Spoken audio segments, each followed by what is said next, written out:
I say we get started, and maybe people will join us, or maybe it'll just be you and I for this last live lecture here. So we're going to be looking at solving quadratic equations. Yes, we will make the best of it. Solving quadratic equations. And the idea is that we have been factoring now for a while. And we're going to take factoring one step further into the idea of solving equations. So our factored form would look something like this, where we have x plus 3 times x minus 2. Now we want to look at that in an equation form. X plus 3 times x minus 2 equals 0. Being equal to something makes it into an equation form. And what we're often going to look to do is to make sure that it's set up into equaling 0. So here we are. How do we solve an equation? And we're going to look at first solving by factoring. The key step is to always make sure that the equation is set equal to 0. So in this first instance, we are set equal to 0, and that's what we would like. In this second instance, though, we are not set equal to 0. So we would have to add 2 on both sides in order to make this equation solvable. Hi, Wendy. Good of you to join. We're just starting in. Then the next step is to factor completely. We have x squared plus 5x plus 6 equals 0.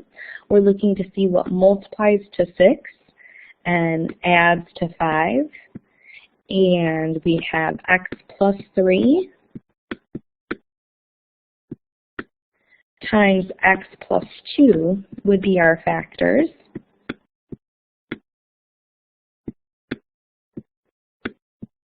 And we still keep that set equal to 0. So first step, make sure the equation is set equal to 0, and then we need to factor completely. After we've factored completely, we need to set each factor equal to 0. So again, we had x plus 3 times x minus 2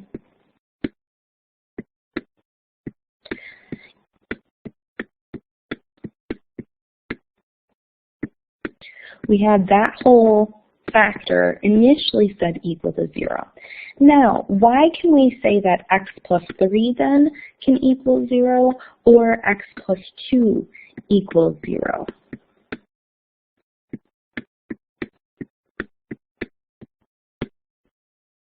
What do you think? Why can we set one or the other factor equal to 0?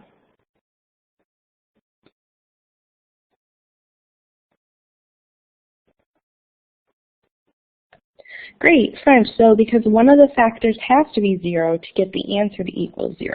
The whole idea is if I had two numbers, A and B, when those things were multiplied equal to 0, that means either A has to equal 0 or B has to equal 0.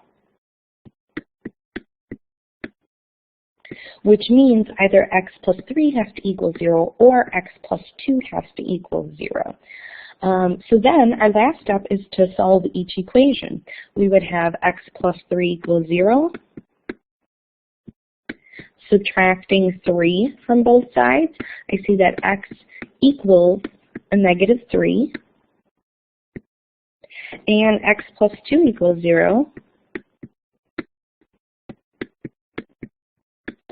So subtracting 2 from both sides, I have x equals a negative 2.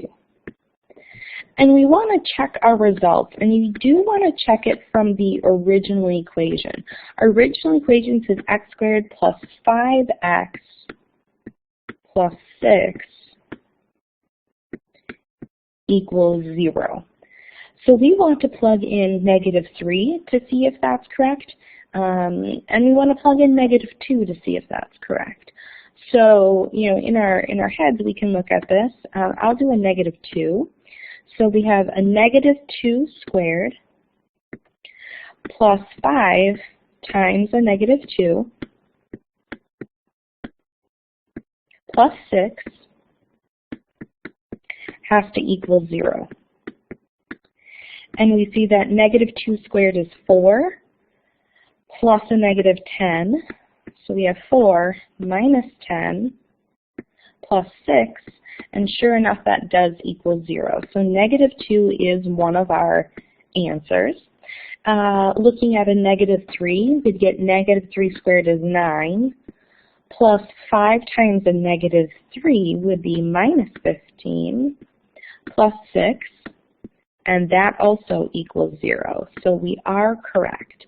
And notice I checked my results in the original equation. I didn't want to check it in this factored equation up here, because if I had factored this incorrectly but continued to solve this, it would appear as if my answer is correct. So always make sure you go back into the very original equation that was given, in this case x squared plus 5x plus 6 equals 0, to ensure that you first of all factored correctly and then second of all solved it correctly. So that's a little bit about how we solve by factoring. So I want you to practice now. Remember, first we have to make sure our equation is set equal to 0. From there, we can factor this, set each factor equal to 0, and solve. And I'll set up a poll. I have one of our 2 solutions on there, so I want to see if you can't figure out what it is through factoring.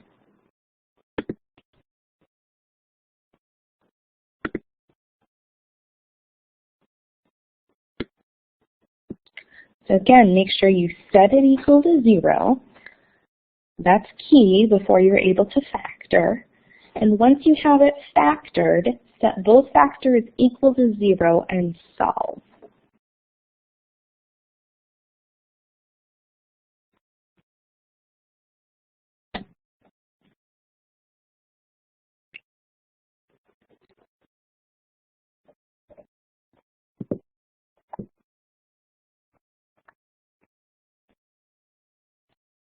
And when you think you have an answer, once you have factored it, go ahead and poll what one of the solutions is. So the solutions say x equals, and what does x equal? One answer. Again, your poll feature is above the main room. There's a smiley face, person that you could step away, a hand, and then A, B, C, D for you to poll.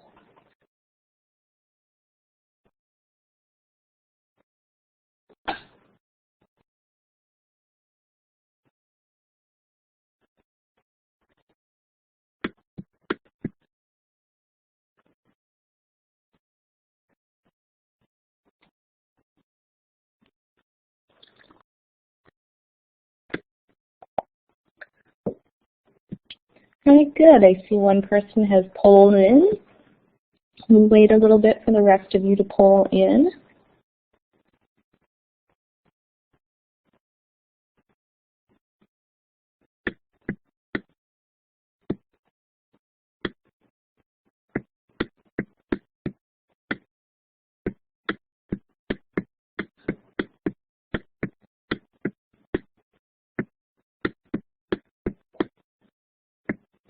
So this pulls on our factoring abilities. Are we able to factor this equation?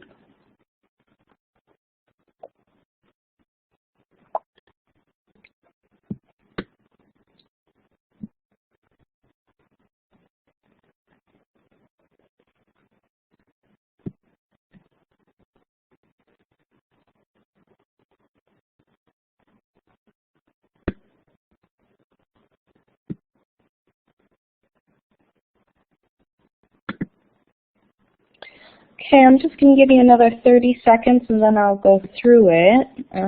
So if anything, take a best guess. Maybe look at some different strategies here and go ahead and poll in.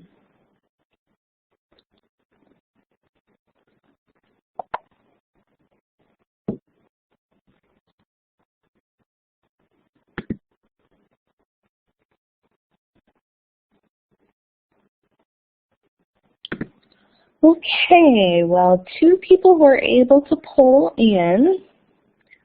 and we had one right at the end here. I'll republish our responses. There we go. All right, so our responses indicated, that's our most recent one, that a couple people looked at C, some people looked at A, and one person was still unsure. I didn't give them enough time because I want to move forward here. So let's take a look at this. Again, we're looking to see what X equals. So the first step was set equal to 0. I already completed that step by subtracting 10 from both sides. If you remember, when we have a leading coefficient here of 2, we can use the idea of factoring where our leading coefficient is greater than 1, and we multiply 2 times a negative 10 to get a negative 20. We look to see what multiplies to negative 20 and adds to a positive 1. I'm getting that 1 from 1x, and I see that that's 5 and a negative 4. So step 2 would be to factor this thing. I would get 2x squared plus 5x minus 4x by rewriting those inside terms minus 10 equals 0. I want to continue with factor by grouping. Factor by grouping says group your first 2 terms. I'm going to sneak an addition sign in because I want to group that third negative in there. And then take out what's common. In the first set of factors, an x is in common, leaving 2x plus 5.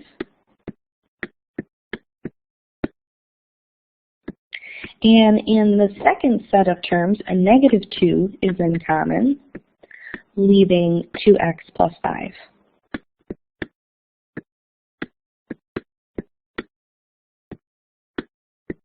Again, all this still equals 0. And now, finishing off my factoring, I get x minus 2 times 2x plus 5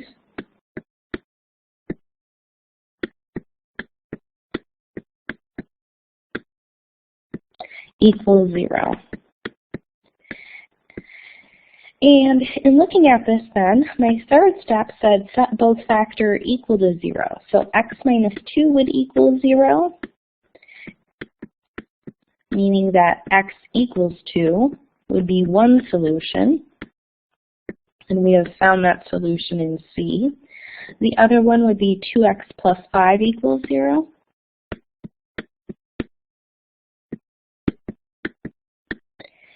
And if we subtract 5 and divide by 2, we see that x equals a negative 5/2. So that's where I would find my 2 factors here. 2, x equals 2 is one of my factors. One of my solutions to this, solutions, and x equals negative 5/2 is my other solution. To check it, we could plug in, substitute back in for x's 2 and a negative 5 into, or negative 5/2 into our original, and we would see that 2 squared is 4, times 2 would be 8, and 8 plus 2 does equal 10. And the other one, negative 5/2 squared times 2, would end up being 25 over 4 times 2, or 25/2. So we'd have 25/2, and then we'd be subtracting 5/2, which would give me 20/2 or 10. So both solutions work out. All right, that was just a little bit more practice on solving equations through factoring. Now, some interesting ideas I want to bring forward. We have 3x squared minus 108 equals 0. We want to make sure that we still use our best practices in factoring, which is factoring out what's common, or that greatest common factor first. I've done that, and you can see that a 3 is in common. Once we take that greatest common factor out, we're left with x squared minus 36, which we can recognize as a difference of squares. So then, once we completely factor this, we have 3 times x minus 6 times x plus 6 equals 0. And then we say we set each factor equal to 0 and solve. My question for you is, do we set 3 equal to 0? Why or why not? What's going on when we set each factor equal to 0? We could do a quick poll, yes or no. Why don't you poll a yes or a no? Do we set 3 equal to 0? Or if you have an idea, go ahead and type that in. But do we set 3 equal to 0 in this instance? Why or why not? See, one person has polled in. Other ideas. Do we set 3 equal to 0? Just take your wildest guess.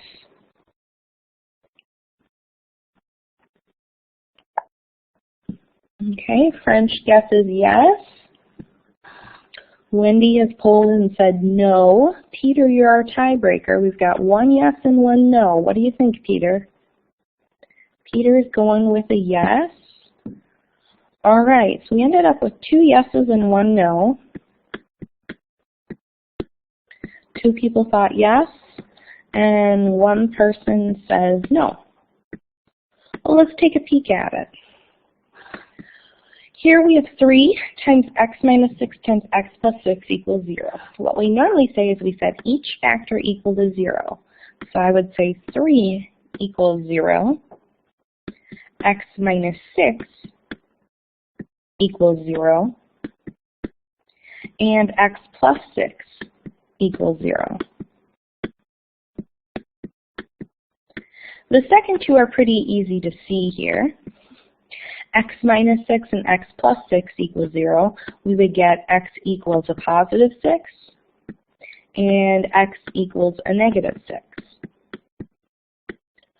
But what about that 3? Does 3 equal 0?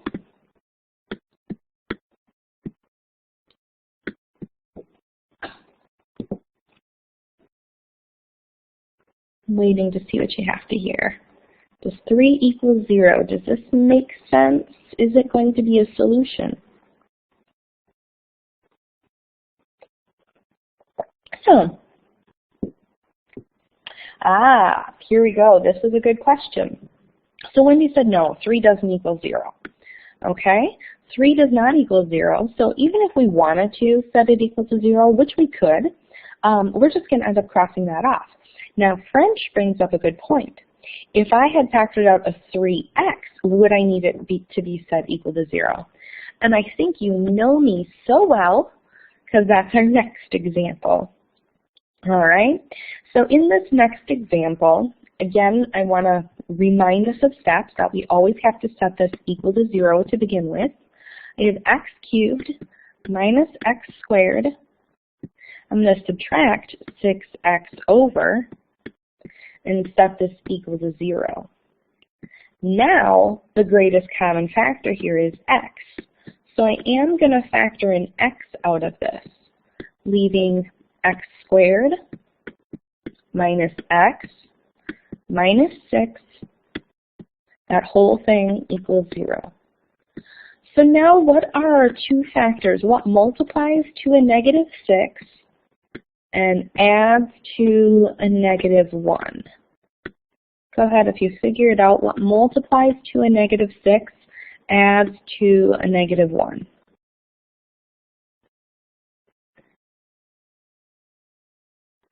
Good, a negative 3 and a positive 2. So our factors are x minus 3 and x plus 2. Now that we have this in factored form, we need to set each factor equal to 0. And in this case, we have x equals 0, x minus 3 equals 0, and x plus 2 equals 0. And now, French, back to what you were saying, x equals 0, this is a valid answer. And how do we know if it's a valid answer? Well, we do what we would do for any equation, we plug it back in. we would get 0 cubed minus 0 squared equals 6 times 0. And 0 minus 0 does equal 0. With x minus 3 equals 0, we would get x equals a positive 3. And with x plus 2 equals 0, we would get x equals a negative 2.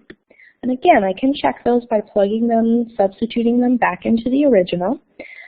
We'll just substitute 3 in just to see that it works. 3 cubed is 27. Minus 3 squared is 9. And does that equal 6 times 3 or 18? Yep, it certainly does. And we could do the same with a negative 2 to make sure that we have the correct answers here. So very good. The difference between these two was that an x is a factor versus in our previous example, 3 equals 0 just doesn't even make sense. And we could take that 3 equals 0 and try to substitute 3 back in here. But 3 squared is 9 times 3 is 27.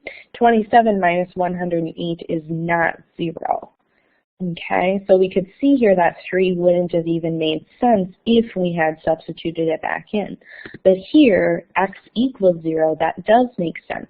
So we have a total of 3 solutions in this example.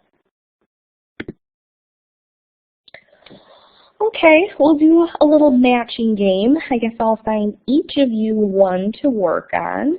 And let's do B, C, and D, because those are the most interesting. So French, I will give you B. Why don't you figure out what B matches with? Peter, I will give you C. Go ahead and figure out what C matches with. And Wendy, I will give you D. And I guess I will work on A. So go ahead, see if you can't figure out what your matching solutions are. I had French, then Peter, Wendy, and I will take the first one.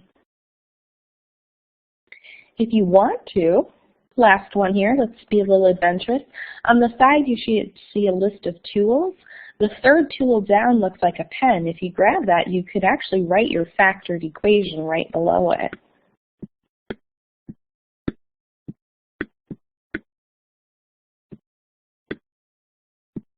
Or you can type it in and I'll write it in for you.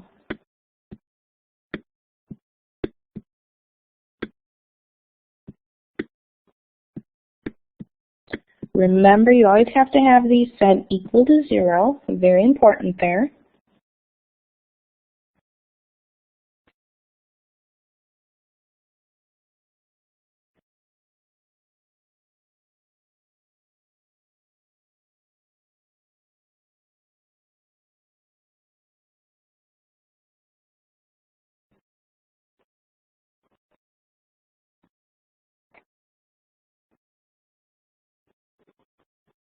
Keep going, French. I think you missed the idea that there's a 4 out front.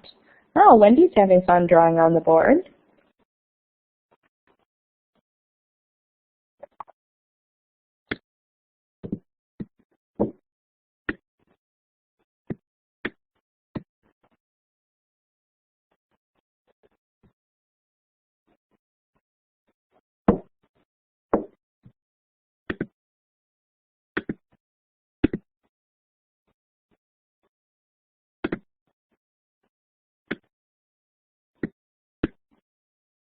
All right, Peter says C equals 4. He probably took a 2 out of these things and then saw that x squared minus 36 equals 0,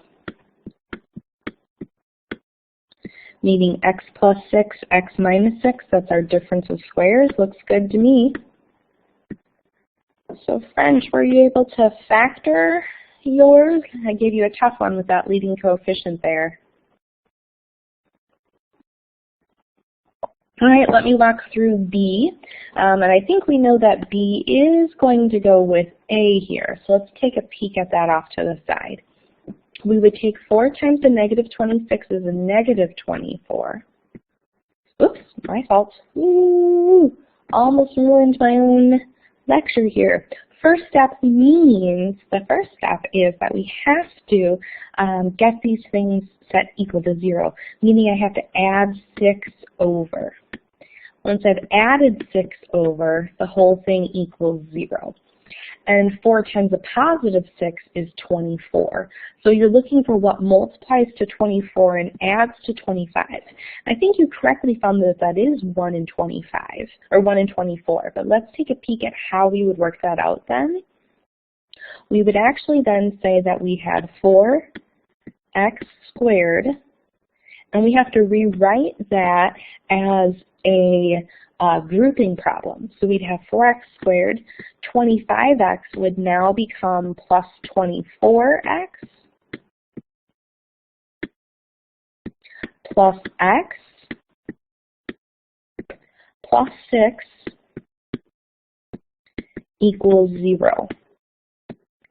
And you would have to go through and group these. So remember, the key part about when we have that leading coefficient here is when we multiply the two, like you did with 24. Yep, we just went right to, we have to make sure that we rewrite that as grouping. Now I have 4x squared plus 24x plus x plus 6. I'm going to take a 4 out of the first set of terms, getting x plus 6.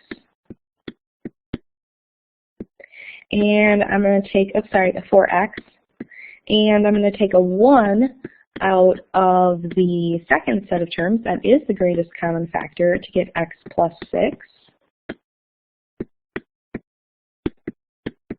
Running out of room here. 4x plus 1 then becomes one of my factors.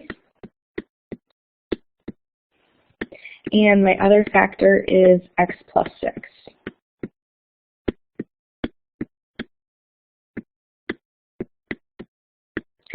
And I can see then that if 4x plus 1 is set equal to 0, I'd subtract 1 and divide by 4 to get negative 1/4.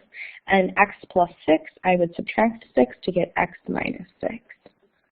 Good. So this ended up going B, A, D, C. All right. Very good. Thanks for the help on that. So now we're going to talk a little bit about the quadratic formula, and then we're going to end up talking about some word problems or application problems. And the quadratic formula is a way to help us solve quadratic equations. We've been looking at quadratic equations, ax squared plus bx plus c equals 0. Again, it always has to be equal to 0. But perhaps these equations are ones that are not easily factorable. So, we see that this formula, and this is a formula that has been proven throughout the ages to help us find the solutions of x equals. Again, we've been solving these factoring pieces by x equals. It equals the opposite of b, or negative b, where b is that middle term, that x term, plus or minus the square root of b squared minus 4ac, all divided by 2a. And this is just a really key formula in mathematics here, in algebra, that helps us solve these things, these quadratics, when they aren't easily factorable. So let's look at how we apply the quadratic formula.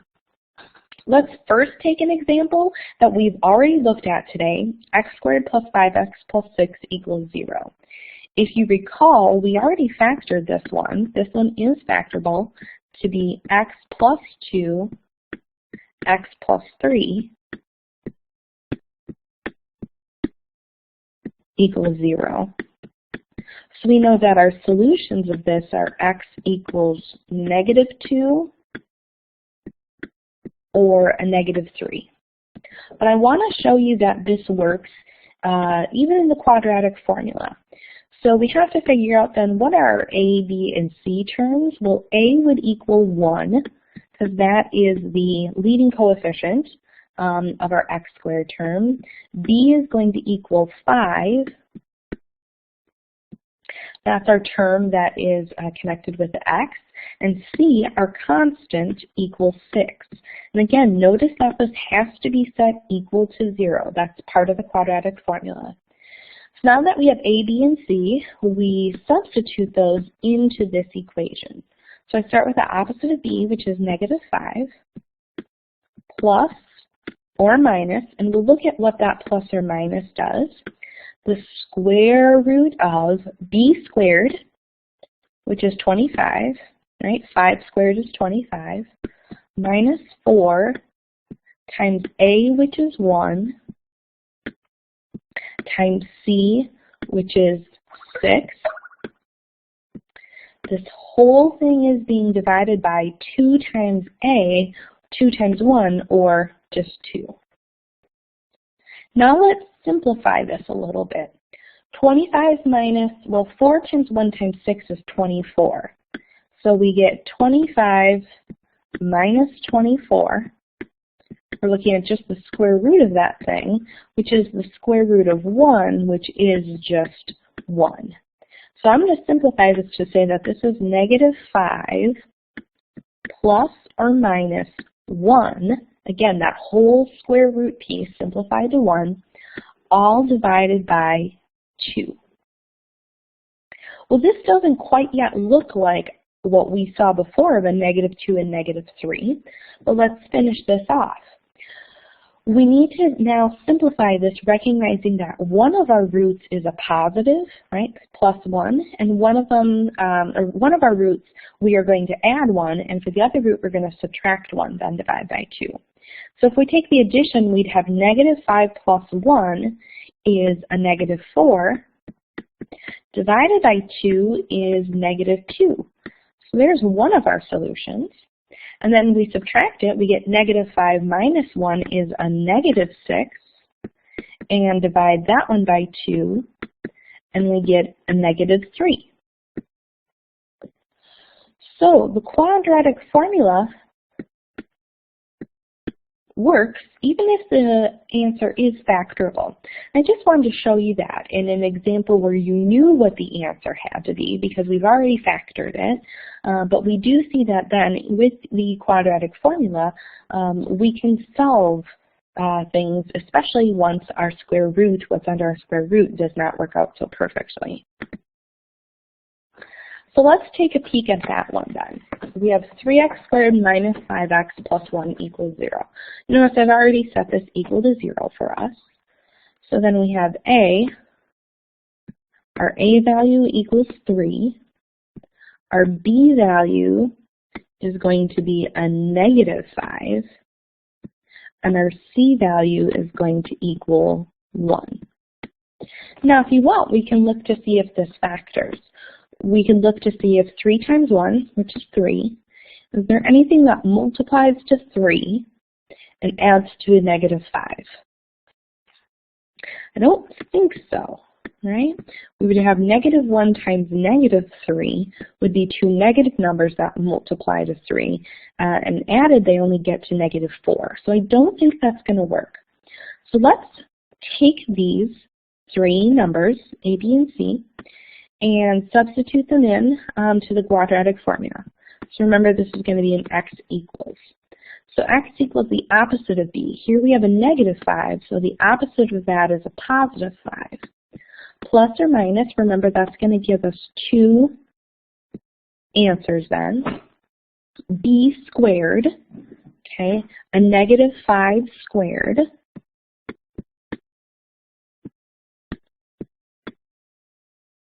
minus 4 times a, which is 3, times c, which is 1. All of this is being divided by 2 times our a value, 2 times 3, or 6. Okay, what we need to do now is kind of clean up what's under the radical. So we have -5 squared is a +25. Minus 4 times 3 times 1, well, we're subtracting 4 times 3 is 12. 25 minus 12 is 13. And don't forget these things were under a radical. So our solution then is 5 plus or minus the square root of 13, all divided by 6. And that would be our two solutions. Don't forget that x equals this. So x equals 5 plus the square root of 13 divided by 6, and 5 minus the square root of 13 divided by 6. And without a calculator, I don't know exactly where these are. I could estimate, and we could estimate and try to plug them back into the equation, but using the quadratic formula, I feel very confident that these are our answers. Questions about the quadratic formula? I'm just curious if anyone has any questions about it. If it's making sense, why don't you just give me a yes or a no if it's making sense, or give me a smiley face. I just want to make sure that we're all on the same page. Good. Good. Most of you feel pretty comfortable with it. Excellent. Because now we're going to talk about our final topic, which is the applications of quadratic equations, or our very favorite word problems.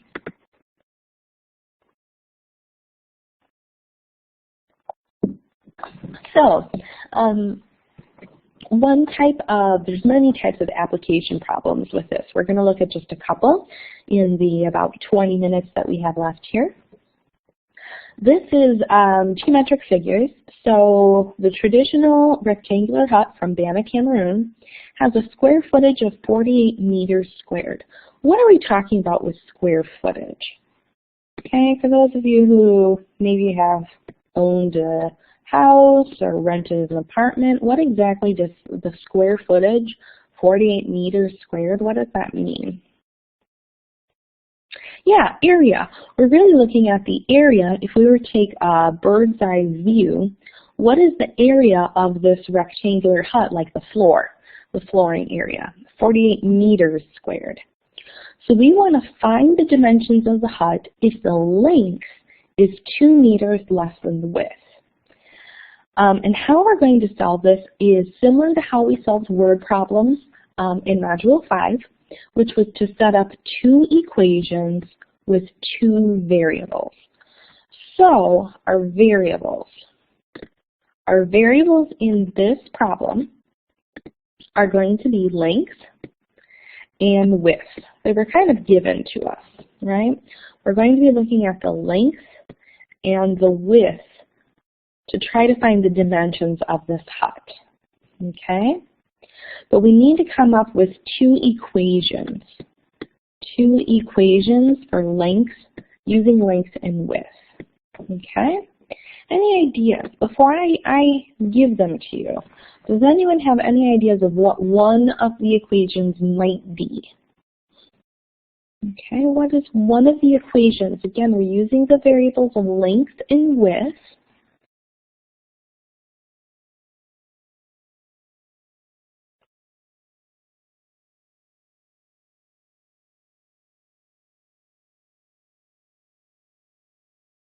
Okay, a couple people typing, so let's see, what could these equations be?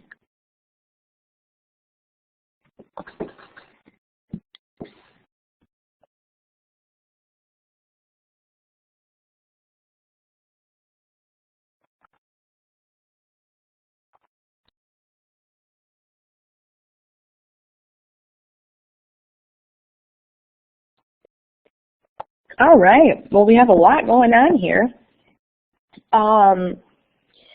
So French, I think you did get the, I think we have combinations between us working out.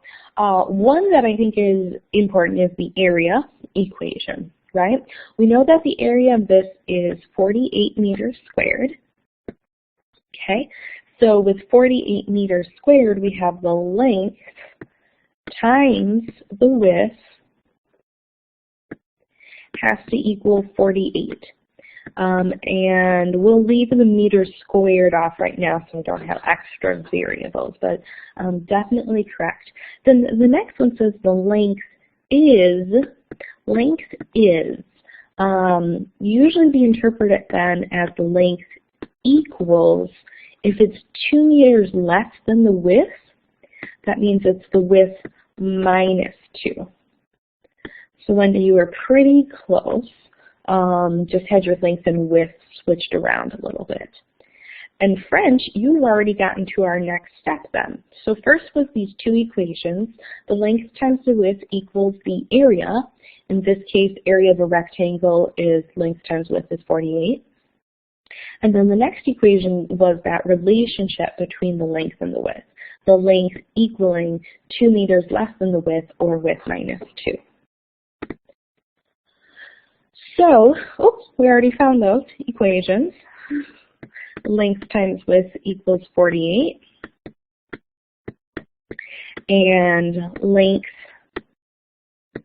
equals width minus 2. Okay? And this is where I wanted to get to. Length times width equals 48, and length equals width minus 2. What we're going to do in French, I think this is what you did already, is you said we are going to be using substitution. Right? I know we've used substitution before, so I'm going to say that the width minus 2 is going to get substituted in for the length. And the reason I'm substituting in for that equation is length times width divided by equals 48. I don't want to solve for one of those variables. I'd get like 48 divided by W, and it's just going to be a little messier.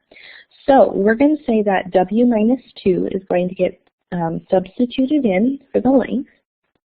So we do get W minus 2 times W equals our area of 48.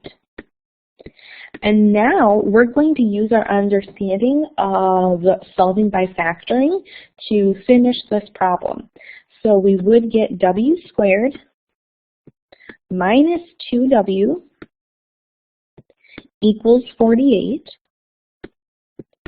And we have to make sure that this equation is set equal to 0. So then I would have W squared minus 2W minus 48 equals 0. And now I want to factor this thing. So again, my question is, what are two numbers that multiply to a negative 48? Two numbers that multiply to a negative 48 and add to a negative 2. One of them is going to have to be positive, one of them is going to have to be negative. What multiplies to a negative 48 adds to a positive negative 2. Good. Good. Positive 6 and negative 8. Excellent. And then, solving this thing, we have W plus 6 equals 0, and W minus 8 equals 0. So we get W equals negative 6, or W equals a positive 8. My last note here is to let's think about our answers. One of these answers, both of these answers hold true for the factoring component of this, but only one answer makes sense in this problem. What answer makes sense? Why are we going to eliminate one of our answers here?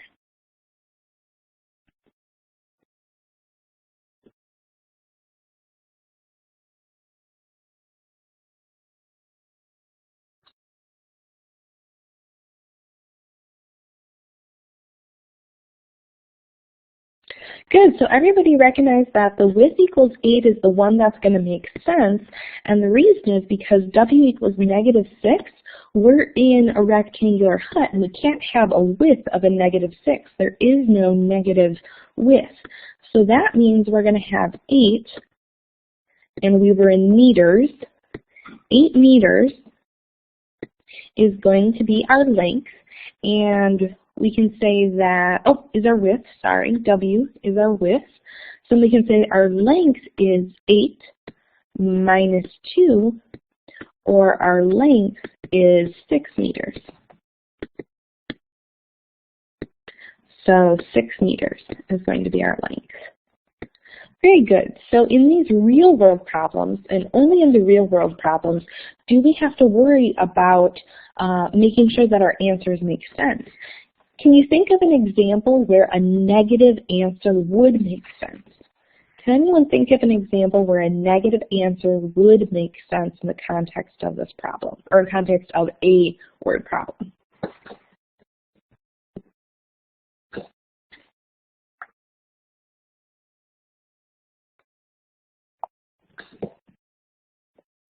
When in the real world might we encounter a negative number?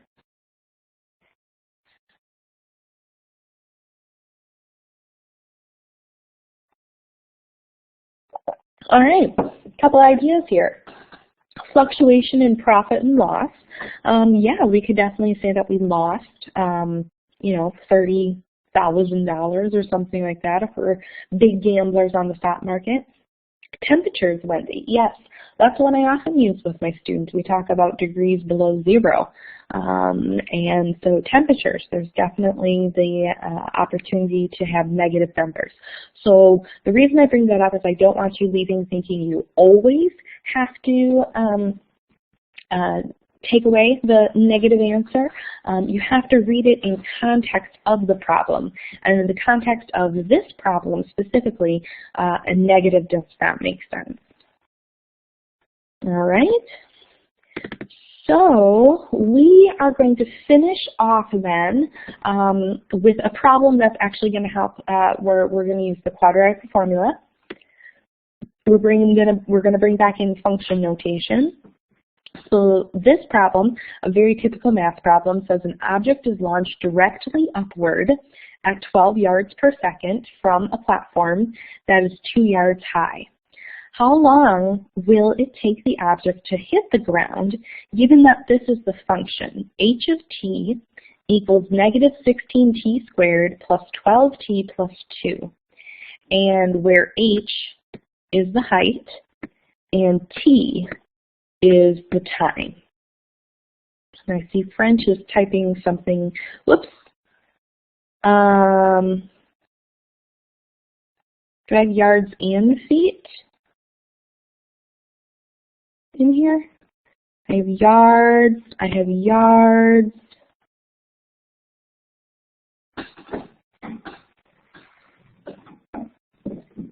Yeah, we're just using yards. I know it's often feet, but we're just going to use yards. 10 feet per second would be pretty slow to throw something, so we're going to go with yards this time. And we're just giving an equation. And the reason I chose this is because it works pretty well without a calculator, so it's more my contriving an equation at this time. So h of t is negative 16t squared plus 12t plus 2. We want to figure out when it hits the ground. Okay? Well, we can imagine, right, here is the ground. It's not very level, maybe because there's a lot of snow on the ground right now. Here's my platform that I'm 2 yards high on, and I'm throwing an object in the air, and I want to see when does it hit the ground. Okay, well, when it's going to hit the ground is when the time equals 0. Okay, when the time equals 0, the time is going to equal 0 at some point out here. Or not when the time equals 0, my apologies. When the height equals 0. Okay, this is time, right? How many seconds is ticking by. And this would be the height. Okay, it's going to get thrown up, it's going to reach a maximum height, and it's going to fall back to the ground and hit it. So we're looking for where h equals 0. And that's important because we're saying h of t equals this thing. So now we want to know, well, where does h of t, where is that 0? 0 equals a negative 16t squared plus 12t plus 2. And to make this equation a little easier to solve, I'm going to start by actually factoring out, I'm going to factor out a negative 2. I'm just going to factor out a 2. Wouldn't matter if you factor out a negative 2 or positive 2, but I guess I'm going to factor, I'll take the negative 2 out there. So this is going to leave me with 8t squared minus 6t, minus 1. And the reason I factored that negative 2 out is because we know that that negative 2, if we were setting this equal to 0 in factoring, negative 2 equals 0 would not make sense. And in fact, that's because I can divide both sides by a negative 2. So that's just going to help clean this up a little bit. Now I'm going to get that A equals 8, B is going to equal a negative 6, and C is going to equal a negative 1. And now I look to see if this is factorable, and this isn't factorable. 8 times a negative 1 is negative 8. Nothing multiplies to, well, does anything multiply to a negative 8 that adds to a negative 6? Well, we have 1 and 8. 2 and 4, and 2 and 4 it looks close, but we're adding to a negative 6, meaning only one of them can be negative. So this is not factorable, meaning we're going to use the quadratic formula. So the opposite of b would be a positive 6 plus or minus the square root of b squared. 6 squared would be 36. Minus 4 times A, which is a positive 8, times C, which is a negative 1, all divided by 2A, or 2 times 8, which is 16. So under the radical, we have 36 minus 4 times 8 times a negative 1, or we're going to get 36 plus 32, and 36 plus 32 is going to be 68. So we have 6 plus or minus the square root of 68, all divided by 16. Now, this is really going to bring a lot of things home. The square root of 68. Can we simplify the square root of 68? Maybe not perfectly, but does the square root of 68 reduce down at all? Good. 68 is 4 times 17. And we know the square root of 4 is 2. So we get 2 root 17. I'm really running out of room here, my apologies. So we get 6 plus or minus 2, the square root of 17, all divided by 8. And if we factor a 2 out, we have 2 times 3 plus or minus the square root of 17. All divided by 8. And the reason I factored it out is so we recognize that that 2 is going to come from the 6 and the 2. And now 2 divided by 8, I know my handwriting is getting really, oh, sorry, 16. I was already dividing by 8. Thank you. I was already getting rid of my 2 and I didn't mean to do that. Thank you. Now 2 divided by 16 is 8. That's what we wanted. Oh. Finally, 3 plus or minus the square root of 17. All of this is divided by 8. Okay, we've gotten down to our most simplified version of an answer. But the next question we need to ask is, what's the answer actually going to be? Okay, what is our answer going to be in this case? And what we need to look at is, what is the square root of 17? What's going to make sense in the context of this problem? Well, the square root of 17 is just about 4, okay, just a little over 4. So 3 plus 4 would be 7. So it's either going to be around 7/8 right? Again, I'm approximating this where the square root of 17 is going to be just over 4. Okay. The other one would be 3 minus 4, and that's going to be a negative 1, or about a negative 1/8. And that's not going to make sense in this case, right? Our time cannot be negative. So we are only going to take the positive case of this. So the positive case of this would be 3 plus the square root of 17, all divided by 8. Okay, that's what our x is eventually going to equal. Whew. And that was a lot to end on, but I thank you for staying with me on this. Again, we had to recognize that, you know, our negative time would have been somewhere back here. So we were only going with our positive time, which was that 3 plus the square root of 17 divided by 8. Okay, thanks for catching that. I was dividing by 8 too quickly there, Wendy. So with that, thank you for joining this live lecture, our last live lecture of the MOOC. It's been really great to have all of you be such constant participants in the live lectures. If you have any questions, I'll stick around to answer them. Otherwise, have a fabulous day.